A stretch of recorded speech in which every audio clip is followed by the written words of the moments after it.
بسم اللہ الرحمن الرحیم۔ امام مالک نے حضرت ابن عمر رضی اللہ عنہما سے روایت کیا ہے، ایک روز ایک آدمی بارگاہ عالیہ میں حاضر ہوا اور عرض کی، الدنیا ادبرت انی، دنیا نے میری طرف سے پیٹھ پھیر لی ہے اور منہ بھی پھیر لیا ہے۔ سرور کائنات صلی اللہ علیہ وسلم نے اس آدمی کو کہا کہ ملائکہ کی جو نماز اور اللہ کی مخلوق کی جو تسبیح ہے، اس سے تو کیوں غافل ہو گیا ہے؟ اسی کا صدقے ان سب کو رزق دیا جاتا ہے۔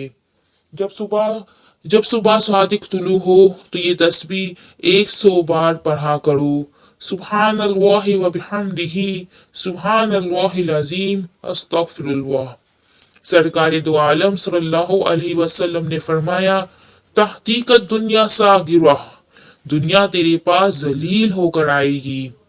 اپنے آقا کا یہ ارشاد سننے کے بعد وہ آدمی واپس چلا آیا، کچھ مدت ٹھہرا رہا، پھر حاضر ہوا، عرض کی، یا رسول اللہ، میرے پاس اتنی دولت آ گئی ہے، مجھے اس کے رکھنے کی جگہ نہیں ملتی۔